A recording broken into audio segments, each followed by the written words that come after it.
start to one wild year.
Looks like it might rain. Ooh.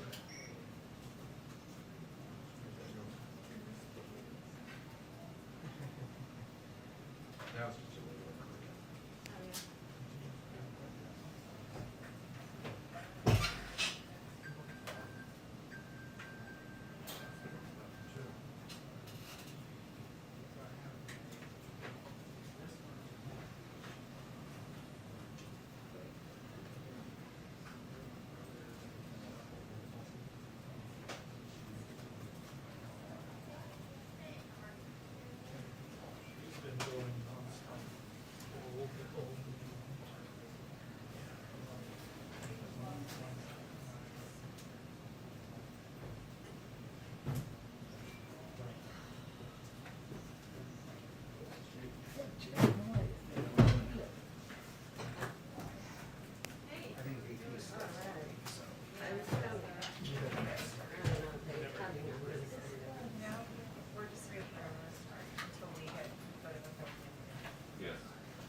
coffee time? Tea time. Tea time. Did we really survive? Are we still thinking? Okay. Three?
You going back there yourself? I don't know why there's a like text you.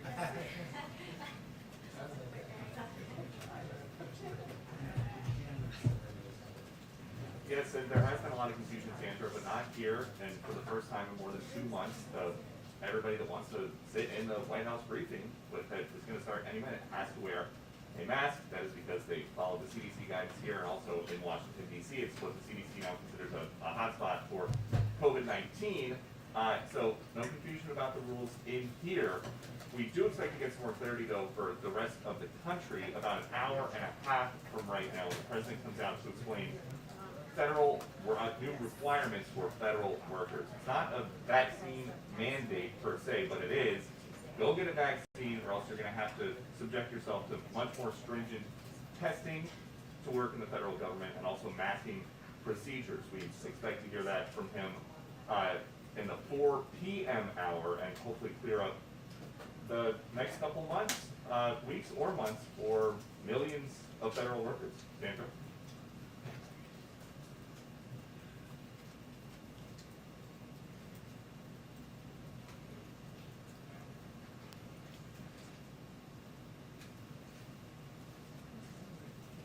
Oh, thank you. No, no, thank you for being here. Let me move. It's okay. Thanks. No, thank you. I'm really sorry about that. It's okay. Sorry about that. Right, I was like, wait, why did my nose burn? My allergy is so bad. So bad. Let's get these guys on. No, I just feel like I'm back in Yeah, town. I have it out here. Sitting here.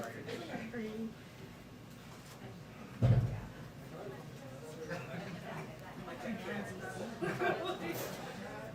I know, which I guess if I'm good, so to come in here, no mask, and then go with Pete's. I know, and it was like one of those little places like, Charlotte, right, because of that. Yeah, I'm debating on whether I want to go back there. You want me to go behind you? And then when I go out.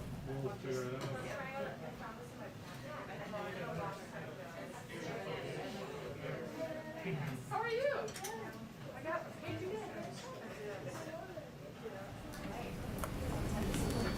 got a little pizza set. Oh, yeah. I don't remember the exact name, but, yeah, little tiny, and, it's very nice to call me.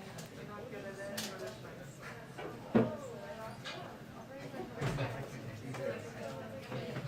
You look so fussed.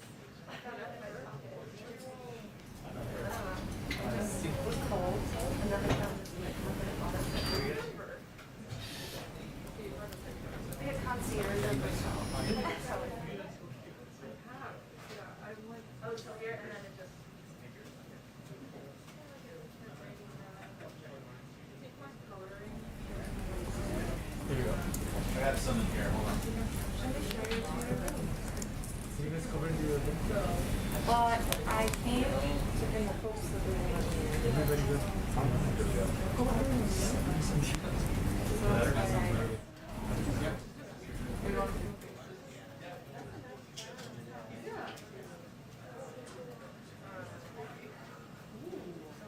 That's all I really like want to do, like landscape, frustrate me. Yeah, I don't know, yeah, it's great. So thanks for inspiring. Are you using watercolor paper? Yeah, I think it's so like.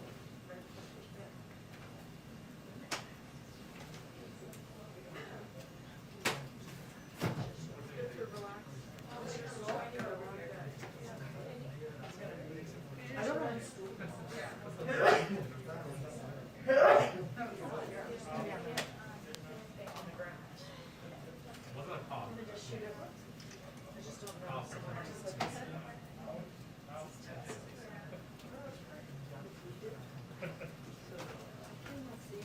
Just gonna do it for when she walks out.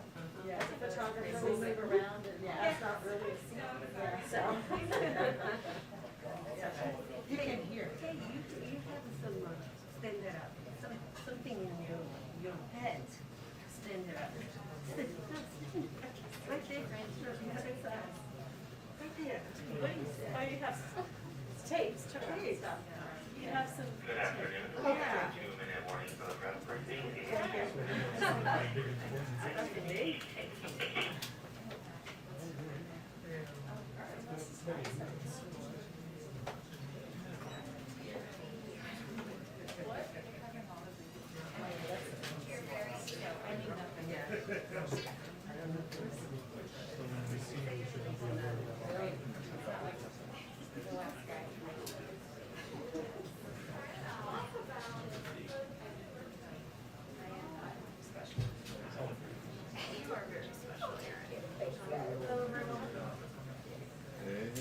Hi, Kelly.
Hi, everyone. Good afternoon. All right, let's get going. I have some updates on now what was once BIF, now it's BID, and hopefully we'll get it to BIB. That was my joke for the day. All right, okay. Thank you. Thank you so much. Get it? All right. All right, as you all saw yesterday, the president and a bipartisan group of senators announced a deal on historic infrastructure investment that will drive economic growth and create good-paying middle-class jobs. The president is deeply thankful to these senators who he's worked closely with these past few months. This will mean breakthrough investments in our roads and bridges, in public transit and rail, connecting every American, including underserved rural areas, to high-speed internet, the most significant investment in clean energy transmission and electric vehicle infrastructure in our history, as well as historic investment in clean drinking water. Combined with the President's Build Back Better agenda, the bipartisan deal will help us create 2 million jobs a year for the next decade. This deal is going to create good-paying union jobs, building roads and bridges, working on rail, building unprecedented infrastructure for electric vehicles, replacing poisonous lead water pipes that are hurting our children, building new, more resilient structures. Yesterday, 67 senators, which includes 17 Republicans, 50 Democrats, voted to move forward with consideration of this package, which is not only welcome because of the life-changing benefits, as I just listed out, this plan would mean for the American people, but also because of the healthy signal about American democracy it's sent to the world. And the President's colleagues in both parties deserve enormous credit for that. There's an incredibly broad and diverse coalition behind this deal, as you all know, ranging from the Chamber of Commerce to AFL-CIO and including the nation's governors and mayors, building trades and majorities of Republican and Democratic voters. Last week, an analysis led by John McCain's former economic advisor found that its benefits would overwhelmingly flow to middle class and working families as it helps create millions of jobs. A new poll out just this morning for Monmouth shows an overwhelming 70% of the public supports this infrastructure package. And the President is also fighting for his Build Back Better agenda, which would make transformational investments in human infrastructure and on climate, on education, the care economy, and on making healthcare affordable while extending the biggest middle-class tax cut in our history. Also today, today's GDP numbers are further proof of the progress we've had jump-starting our economy. With today's data, the U.S. economy has now made up the losses of the last 18 months and surpassed the pre-pandemic GDP peak. In fact, in the first half of this year, the economy grew at the latest rate in nearly 40 years. It took 2 years after the last recession to return to the previous level. Today, it took half as long. You can see how far we've come just by looking at where we were this time last year. In the second quarter of 2020, we saw the largest decline in GDP on record, a decline of more than 31%. That's the story of the President's economic plan, taking us from the worst time of our economy in history to one of the best. The reversal is no accident. It's the result of President Biden's plan to curb COVID and deliver economic relief to families, small businesses, and communities throughout the country. At that strength isn't just being reflected in today's GDP's number, it's being seen across the economy. Earlier this month, we learned that the economy created 850,000 jobs in June, as you all know, with a range of 600,000 jobs created each month since the President took office. That's a total of over 3 million jobs created under President Biden. More jobs than any other president's first 4 months in history, and importantly, we're seeing better jobs with higher wages across the country. Recent independent forecasts from the Congressional Budget Office and the International Monetary Fund both doubled their projections for America's economic growth this year to the fastest pace in almost 40 years. The last time the economy was growing this fast, Ronald Reagan was telling us it was morning in America, and I think I was about 5 years old. So there's that. And this boom is backed by other signs across the economy. Consumer confidence is up, jobs are up, personal income is up, and unemployment is down in all 389 metro areas in the U.S. compared to last year's. And today I wanted to provide another update, as Jen has been doing these past couple of days, on some of the innovative ways we are reaching Americans on the importance of getting vaccinated. As we work to get more shots in arms, we're doubling down on empowering trusted messengers, which have been key to this process, to talk to their communities about the vaccines, including doctors across the country. We have been working with local doctors and local stations to get Americans their facts and answers questions. Since we started this program this summer, this effort has led to more than 400 original stories and syndicated airings of local doctors' interviews for reach of more than 185 million broadcasts and online impressions. And beginning in August, this effort will expand even further with dozens of local African American doctors from the National Medical Association joining in, helping us elevate the voices of Black physicians and reach hard-hit communities.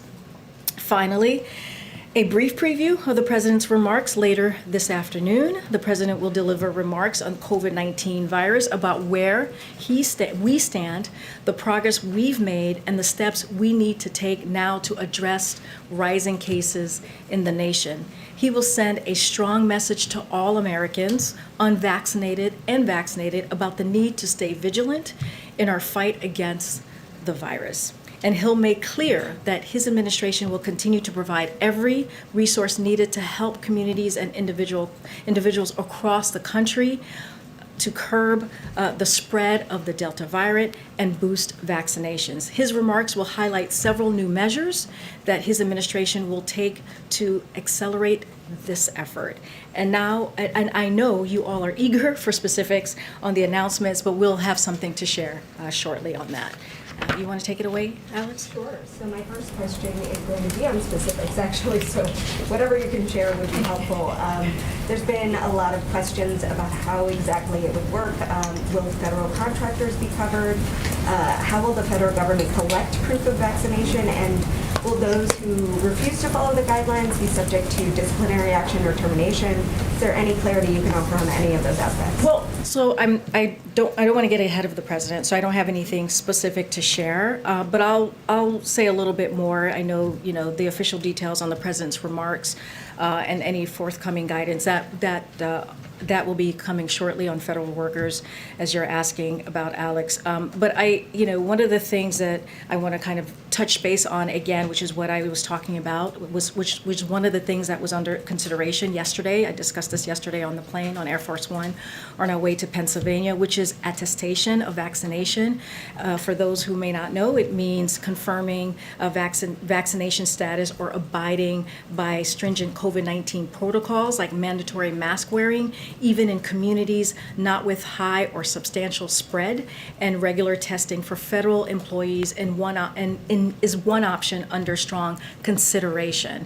This is a really helpful way to ensure a safe workplace for employees. It also is not dissimilar to some of the protocols that you all have put in place in some of the new newsrooms that you work in, including Fox, Peter, who, to my understanding, is asking for self-attestation to ensure a safe and healthy workplace. So this is not an unusual matter. So we understand that there's significant weight to what the federal government handles, how the federal government handles reentry, and a key goal of ours is to ensure we have a sustainable model to keep employers across the country to make sure that they work in a safe workplace. And then on the SIV arrivals that are coming, can you tell us anything more about that? Are they coming tonight or tomorrow? Are they coming on a commercial, charter, or military flight? And do you know where they will be distributed when they arrive? Yep. President, as you know, said clearly that he is committed to making sure that the people who helped us these past 20 years are also taken care of and being helped as well. Look, I can tell you that the President set a clear goal. We will begin relocating eligible and interested Afghan SIV applicants and their families before the end of this month. We're getting close to that. This is a whole of government 24/7 worldwide effort, as you all can imagine, and we intend to meet the president's goals out of just extreme caution, as you can imagine, Alex and others, and consideration for their safety and security and privacy of the Afghan special immigrants and their families. We're not going to discuss or confirm any details of flights at this time. And then one more on the GDP report that you mentioned. While it showed strong economic growth, it also suggested that employers are having trouble rebuilding their inventory and may have trouble sort of selling goods in the coming months. And while you guys have said that inflation is just an immediate concern, doesn't that suggest that there could be lingering inflation effects in the long run if companies are not able to build up some of those inventories because of supply chain bottlenecks? So just to say a little bit more, just to reiterate, like today's GDP's numbers are further proof of the progress we've made in jumpstarting our economy, as I mentioned. With today's data, the U.S. economy has now made up the losses of the last 18 months and surpassed the pre-pandemic peak, as I mentioned. In fact, the last first half of the year, the economy grew at the fastest rate in nearly 40 years, and it took 2 years after last recession to return to the previous level. Today, it took half as long. You know, just to give you a little bit more, just 1 year ago, CBO predicted real GDP would be 3% below its pre-pandemic peak in the second quarter of 2021. Today, we learned that thanks to the shots in arms and checks in pockets, it's now above the peak. You can see how far we've come just by looking at where we were this time last year. In the second quarter of 2020, we saw the largest decline in GDP on record, a decline of more than 31%. That's basically the story of the president's economic plan. This is what he has talked about for some time, and especially when you look at his economic policy, making sure that no one is left behind. This is part of, as we can imagine, as we've talked about, the Build Back Better plan.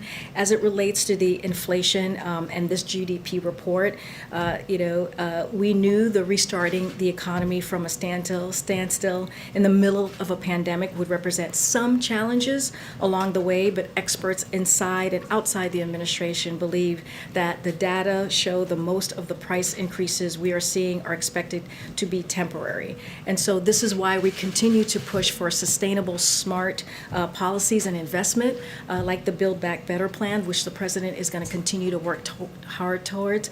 As I mentioned, this is his economic policy that he's talked about for the past year that started with the campaign, and it's really to make sure that we do not leave anyone behind.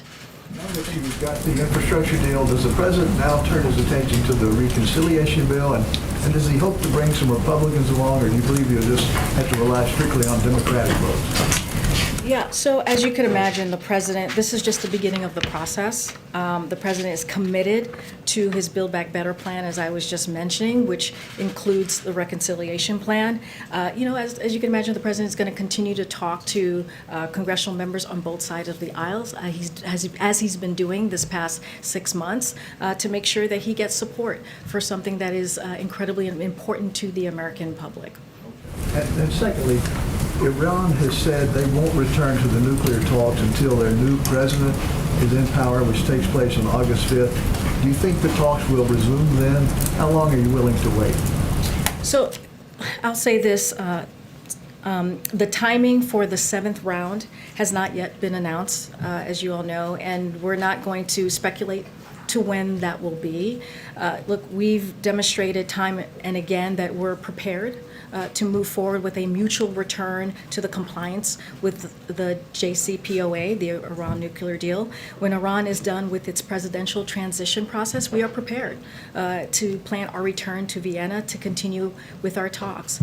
We remain interested in seeking mutual return to compliance with the JCPOA, though, as the Secretary has made clear, Secretary Blinken, this offer will not be on the table indefinitely. So this is something that we are still moving forward with and determined to make happen. I wonder if you have a ballpark estimate of the percentage of the federal workforce that you believe is still unvaccinated. I don't have that number to share with you at this time, so I'm happy to check with our team, but I don't have a number to share on that. Do you believe that the president's announcement today is one of the goals of this to spark more private businesses to follow suit, as we've already seen in the last coming days? Well, I don't want to get ahead of the president's announcement, but like I said, when talking about today, the federal government, we see ourselves as a model for other companies and other organizations, and that's something that we don't take lightly. But as you can imagine, the president's goal, he's going to talk about this, and the president's goal these last 6 months is to really work to curb this pandemic, this virus, to fight against it. But it's going to take all of us. It's going to take all of us to do that. And our message continues to be, we have to make sure that people get vaccinated, and we're going to continue to do that as we've done these last 6 months. Thanks so much, Karine. We have heard from some associations ahead of the president's announcement today. The Federal Law Enforcement Officers Association says Americans have a right to privacy and choice. They're accusing your administration of pushing people to undertake a medical procedure. Are you expecting resistance to this announcement, and what is your response to that? So I'll say this.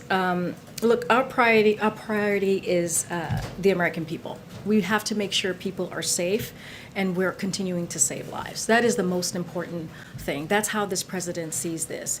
We listen to the science, and we provide Americans the information they need to protect themselves and help end this pandemic. That is key here. That is critical and important. And that is why we have strongly encouraged Americans to get fully vaccinated, take an unprecedented action to make it easier and convenient. It's very easy to get vaccinated. Just go to vaccines.gov and make an appointment and get vaccinated. It's so important, not just to protect yourself, but to protect your family. And so that is the goal here. This is what we want to do. We want to continue to make it easy and convenient for Americans to get a shot. And we've gotten more than 300 million shots in arms. 60% of the population is now fully vaccinated. That includes 80% of our most vulnerable, 65 and older. And so this is what the president is working towards. That's what we need to do and continue to do that. So, I can't get ahead of the forthcoming announcement, but here's what I'll say. First, what I laid out as a strong consideration is a choice. It is a choice that employees will be able to make.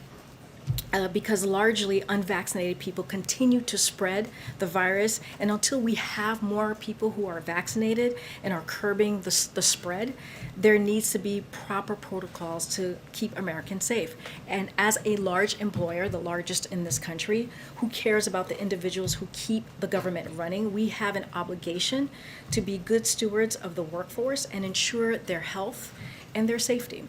We're taking action to protect the federal workforce so that they can continue to execute on the hard and important work of government. And just lastly, the forthcoming protocols, much of what is discussed yesterday is not dissimilar to so many other workplaces as well. Just to follow up really quickly, will there be any changes to how frequently the president and the people around him are tested? We were told when the breakthrough cases were happening here at the White House that the president is tested every 2 weeks. Some people around him are tested every 2 days. Any changes to that? I don't have anything new to provide on that. We'll probably have some more information forthcoming. But as you can imagine, we're going to continue to follow the CDC guidelines. For people's expectations, if they're federal workers and they choose not to be vaccinated, would they be responsible for the testing protocols themselves? Would that be provided by the federal government? And then when we look at things like masks returning and so forth, does the president feel he needs to set any kind of new timetable for people's expectations about how long this new posture, given the Delta variant, might last? So I don't have anything further on your first question, Kellyo. So I'll let the president speak to that very, very soon. In about a little bit more than an hour, he'll lay out his plans and what he's wants to talk to the American people about.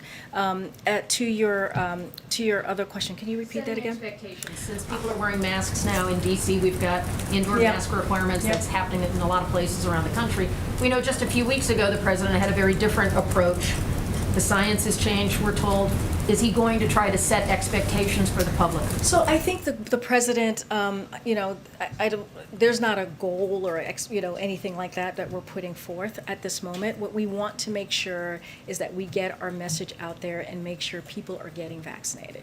That is what the science tells us. That's how we're going to curb this pandemic, is making sure that people get vaccinated. That's what the president tries to do every time, almost every time he is at the podium or speaking to the American people, he says it. He did that yesterday when I was with him in Pennsylvania. He started at the top of his remarks talking about how this is a pandemic for the unvaccinated, and it continues to be. So that's what he's going to be working towards. Okay. Thank you, Karine. So President Biden says that we are not returning to lockdowns, shutdowns, and school closures, but he also once said that we didn't have to wear masks anymore once we were vaccinated. So why should Americans trust him now? Well, because we listen to the scientists, we listen to the expert. This is a public health situation. This is not about politics at all. This is about saving lives. And this is what the president is all about. He wants to make sure that we are saving lives. If you look at, Peter, the last 6 months, that's what he's done every day. And you see that in the numbers. Now we're at a point where we have to double down and make it very, very clear to people that we can't let the pandemic win. We have to continue to fight. So if you're listening to the science, if scientists come to you at some point down the line and say, it is our opinion that there should be shutdowns and there should be school closures, you would do that? Well, we listen to, like I said, we listen to the CDC and the expert and their guidance. The CDC is a body that is very well respected, and we follow their guidance. And after this new guidance came out, the head of the American Federation of Teachers, Randy Weingarten, came out to say we are going to try to open up schools. Is that good enough for the president, just trying? Well, the president and the Secretary of Education has been very clear. By this fall, they want to see all schools open. They've been very clear about that the last 6 months. That's why in the Historic American Rescue Plan that he signed into law in April, there are resources in that plan to make sure that schools are able to open up safely, that schools have the resources to have the PPE, to get that ventilation. And so the president had that in mind when he put together that plan and signed it. But now that after the plan was out there, now after this new guidance, the teachers are saying they're just going to try.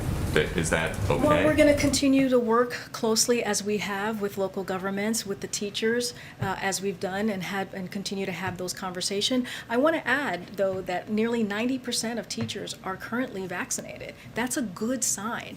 Now we just have to make sure we also protect our kids, right, in school. We protect the other administrators at school, people who are immunocompromised, and that's why the CDC put out that guidance, making sure that people are wearing masks in schools. And last one, just because you talk about this administration having a priority of protecting the American people, can you help us understand why is it that the federal government is asking vaccinated Americans to wear masks to stop the spread of COVID-19, but at the same time, federal agents are also releasing COVID-19 positive border crossers into small towns in Texas? How is that? Well, let's step stopping back the for a spread? second, because this is okay, very interesting. I'm sure everything is fine. Something I said? It could be. But you did laugh at my joke, so maybe that's a reaction to laughing at my joke. Okay, so I just want to be very clear here. I do want to answer your question, Peter. First, just to step back and do this 30,000-foot view, there's been no change in Title 42. Families and single adults are expelled, if possible, when apprehended at the southern border. The majority of apprehensions that we saw at the border in June were expelled. Those who can't be expelled or are awaiting processing are often placed in alternatives to detention programs while their cases are being reviewed. CBP provides migrant with PPE from the moment they are taken into custody, and migrants are required to keep masks on at all times, including when they are transferred or in the process of being released. If anyone exhibits signs of illness in CBP custody, they are referred to local health systems for appropriate testing, diagnosis, isolation, and treatment. CBP takes its responsibility to prevent the spread of communicable diseases very, very seriously. We value our partners in local communities whose work is critical to moving individuals safely out of custody and through the appropriate immigration pathway, and assist in mitigating COVID-19 and isolating quarantine when needed. So that's what I have for you, Peter. Okay, thank you. Thanks, Karine. I know you don't have a number, but so we understand the changes that the president is going to announce. What is the current policy for federal workers reporting their vaccination status, getting tested? What does that look like? I'm gonna not get ahead of the president here. No, Again, I mean right now. I don't have anything to share with you about what the current policy is at this moment. I'm happy to go back and check with the team and see what we can get from that, for you on that. But I also don't want to get ahead of the president. He'll talk about this himself, and I just don't want to get ahead of him. Okay, so nothing to share on whether workers have to report anything? No, I don't have anything Okay. to share. And then yesterday, some federal whistleblowers came forward to raise concerns about the conditions inside the Fort Bliss HHS facility housing migrant children. They reported inadequate mental health services, filthy conditions, mismanagement. Has the president briefed on this, or are there any steps being taken to investigate? So I have not spoken to the president about this. I have not myself have seen this report to be able to talk to him about this. Let me check in with our team. As you could imagine, the safety of migrants, the safety of young people is incredibly important to us, since they are in our care, as you can imagine. And so this is something that I'll check with our team on. Thank you. Thank you, Karine. On the eviction moratorium, which expires at the end of this week, we all saw Jen's statement on this. My colleagues just reported that congressional Democrats are seeking to extend that through December.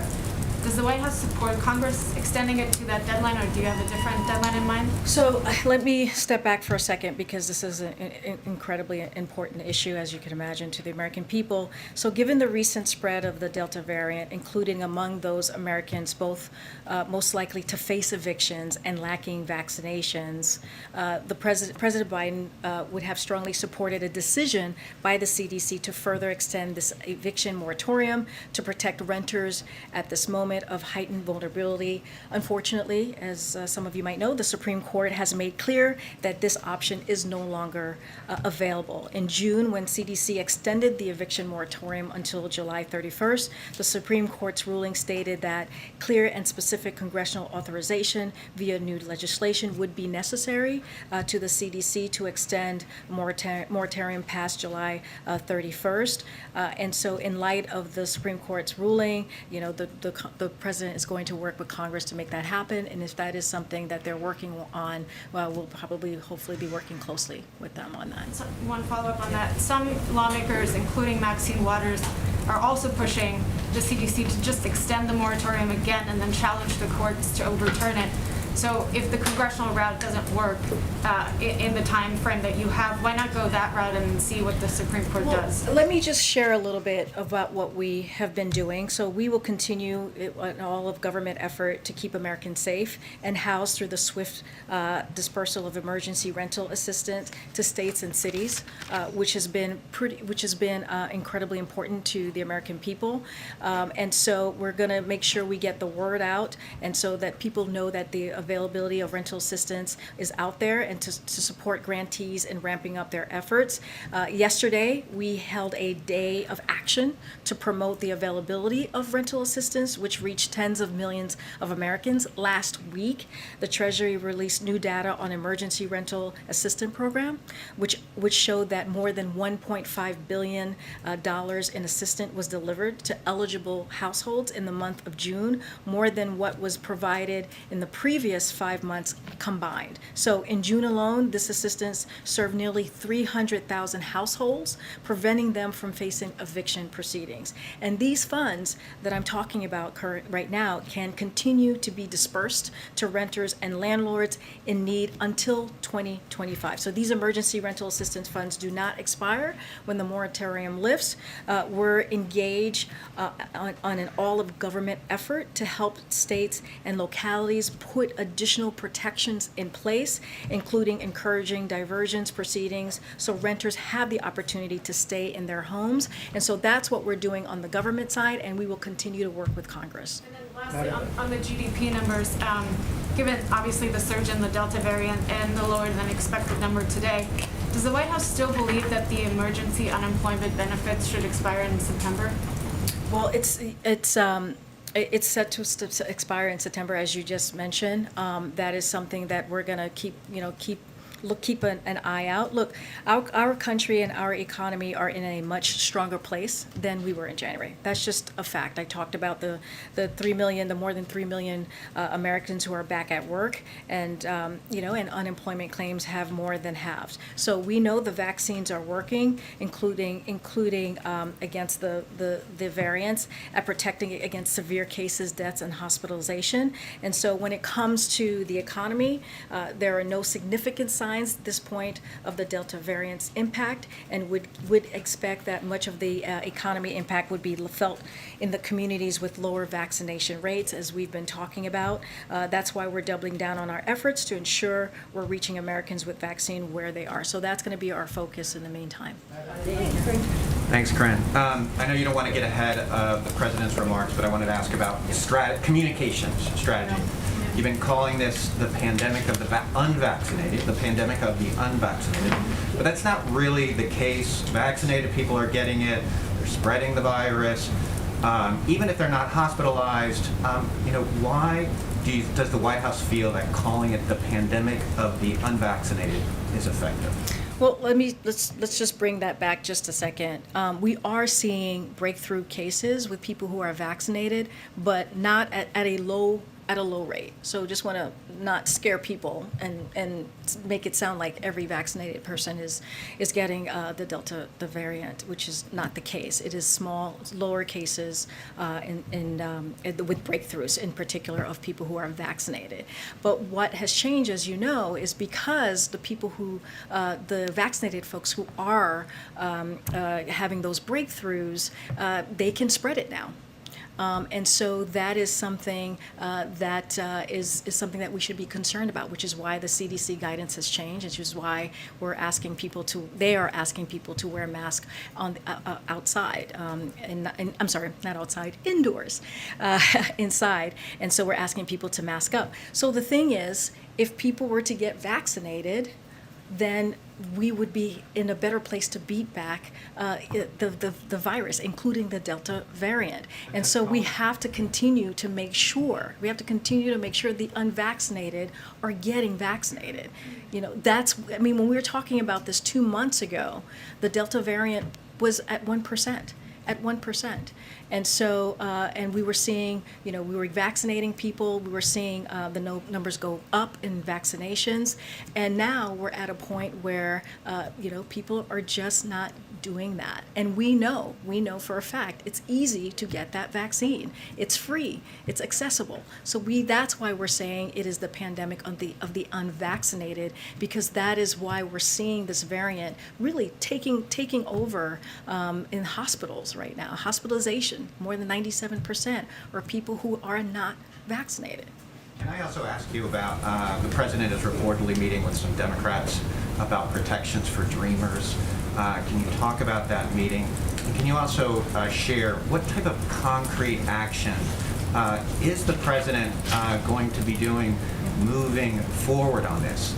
When are we going to see the president use some of the kind of political muscle that he has on other priorities, say getting out on the road, for example? Yeah, well, he's having this meeting today with congressional members. I think that's one way that he's, moving forward and being very active on this. He was asked about it during his town hall last week in Ohio. He was incredibly passionate, as you probably remember, in talking about DACA. So, in light of the ruling on DACA recently, the president wanted to hear from legislators on this and discuss the path forward on DACA. To your point, he is being active in this process. And as you all know, the same day President Biden said that the Department of Justice intends to appeal this decision in order to preserve and fortify DACA. And so that's incredibly important. And as the court recognized, the Department of Homeland Security plans to issue a proposed rule concerning DACA in the near future. The president also repeatedly called on Congress to pass the American Dreams Act and Promise Act. So today he's meeting with Congress and going to have that conversation on the path forward. So he's indeed very engaged. Why not put it on the guidance? Oh, The meeting was not on the guidance. Oh, because it's not a public meeting. It's a meeting to have a real discussion with congressional members on how to move forward. Thank you. Will the president, as commander-in-chief, require members of the military to get vaccinated? I don't have anything to share, more to share on that particular piece. As you can imagine, these are decisions that departments and agencies have to make, and they're not easy decisions to make. The VA was able to do that. They had to go through their process to make that happen, and it was specific for folks who are dealing in the public health sector. A quick follow-up. So would President Biden be comfortable with unvaccinated members of the military going to places around the world where vaccines are not widely and readily available to those populations? Look, I'm not going to get ahead of, again, the president's going to be speaking in less than an hour, so I don't want to get ahead of him. Clearly, his goal is to make sure that people are safe. He wants to make sure his military members are safe as well. And so that is what he's going to lay out today in his speech. Madam. Question about the unvaccinated. Based on the administration's outreach to communities, does the White House know more about why certain Americans are still hesitant or resistant to getting the vaccine? Well, as you know, it's an individual choice. There are reasons for for different Americans or people who are living here to not get the vaccine. But our job is to make sure that we continue to have trusted voices, to make sure that we listen to the science, to make sure that we have that public health education out there to let people know how important it is to get vaccinated. I don't know, the different reasons of why people are not getting vaccinated. There are an array of reasons. Misinformation is one of them. Disinformation is one of them, which we had the Surgeon General was here not too long ago talking about that and what the data that he had to share and how dangerous that was or that is to many Americans. But our job right now, and as we have continued, as we're going to continue to do, as we have done, is to make sure we get that information out there and people understand and listen to the science and the health expert and get vaccinated. With some major companies announcing new vaccine policy, what is the White House's position or guidance to companies thinking of implementing similar mandates or requirements? So as you know, are you talking about verification, vaccine verification, or? Yeah, or for instance, we learned today Danny Meyer is mandating employees and indoor diners to be vaccinated. We're not, as you know, we're not going to mandate, we're not going to do the mandating across the board for the American people. What we're going to continue to do is listen to the guidance, the CDC guidance, listen to the expert, and follow what they tell us to do. And but we're not going to be mandating anything from here.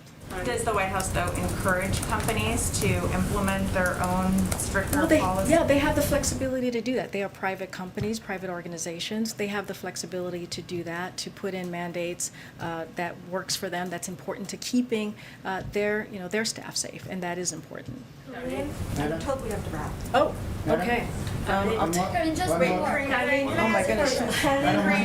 I'll take one more. Karine, can I ask a question about travel restrictions? Thank you very much. Go ahead. What is the difference to the administration between a vaccinated American traveling to Europe or the UK or any other country that the U.S. has travel restrictions on and potentially bringing back the Delta variant or some other strain of COVID and someone who's vaccinated from one of those countries coming here and potentially bringing one of those variants with them? So let me, the travel restrictions comes up often. I'll say this for now. The administration understands the importance of international travel and is united in wanting to reopen the international travel in a safe and sustainable manner.